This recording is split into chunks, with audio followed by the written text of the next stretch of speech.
Hey there. Thank you for joining me, Stanley, on this Saturday. Um, it's a rough Saturday, to be honest.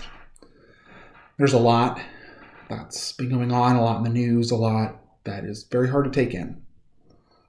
Um, Kind of on the top of a lot of people's minds are the indictments that happened with the Breonna Taylor case or that didn't happen. Um, as one officer was indicted for recklessly firing in the apartment complex, but not for killing Breonna Taylor. The way I've heard it described is that it was more for the property damage that was caused. And then there have been several shootings of police officers that have happened subsequent to this. Some of them, thank goodness, survived. Some did not. And I think one of the things that we're dealing with, one thing that I want to look at is why we have so much trouble being able to hold both of these together. Why we can't say like yes and. We get so caught up with either or thinking that we have an almost impossible time dealing with situations where maybe we need to say yes and. There are a lot of people who are currently and will be either looking only at Breonna Taylor or only looking at the police officers who were shot. And they will bicker back and forth at each other and think that both of them are in the right. And in one sense, they both are. But neither one is, because both of those things are unjust. What happened to Breonna Taylor was horrible.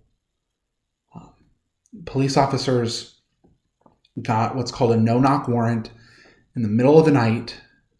They knew that this wasn't exactly the address where things were happening, but they were still able to get the warrant to go to this address. They didn't identify as police. They just knocked the door in. And when Breonna Taylor's boyfriend at the time, who wasn't part of this, attempted to defend himself, they fired an extremely large number of shots into the apartment. The police officer who was indicted fired blindly into the apartment without looking or caring where the shots went, and that's why charges were leveled. But there was no evidence. There's evidence that the boyfriend who was wounded and not killed had no idea that this was a police action.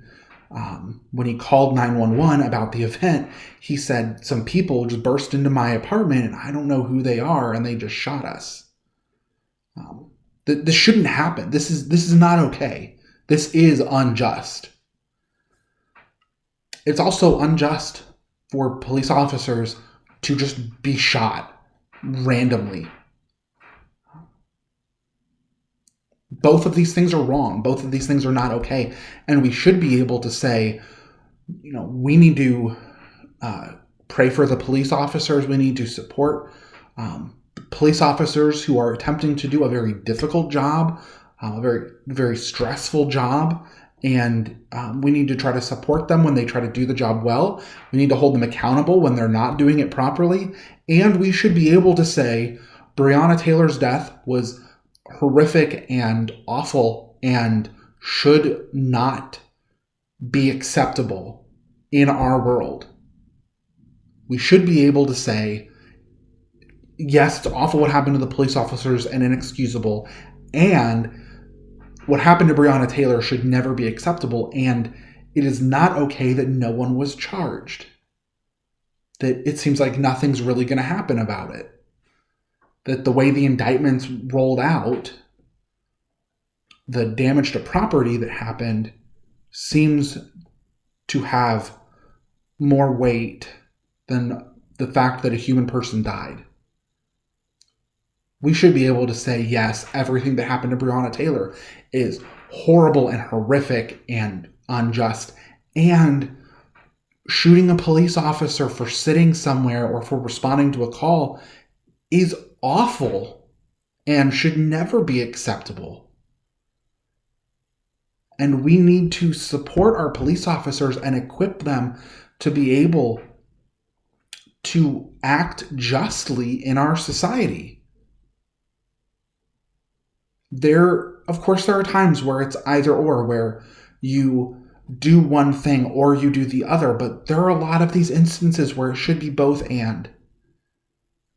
Where we should be able to say, this cause matters and this other cause matters. We should just be able to say, human life matters.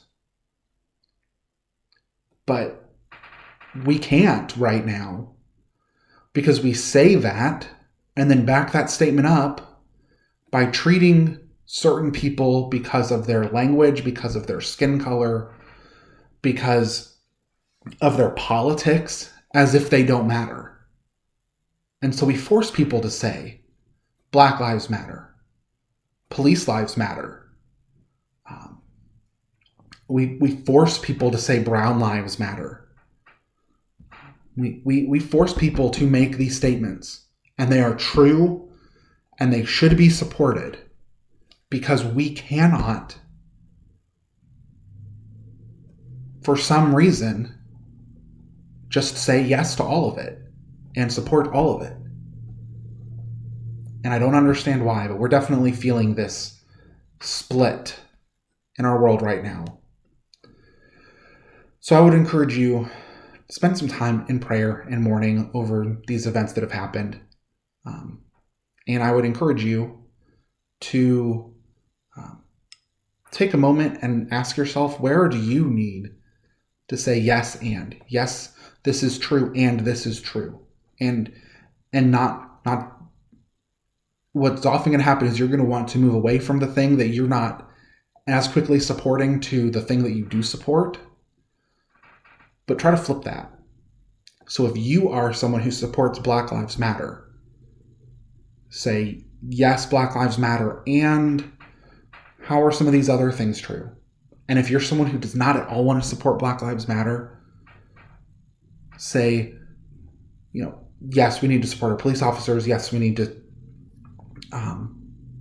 treat all people equally. Yes, we need to do all these things. And there's still injustice in the world. And a lot of people, especially African Americans, don't feel like their lives actually matter. And if we have to specifically say Black Lives Matter for them to know that we see them and care about them, then shouldn't we do the thing that is most loving for everyone? We should be able to hold more than one thing up at a time. And for some reason, we've lost that ability. And it breaks my heart. But I think if there's a time to try to gain this back, it's now with what's just recently happened. So I pray that we can do that. And I pray that God blesses you this weekend. Take care.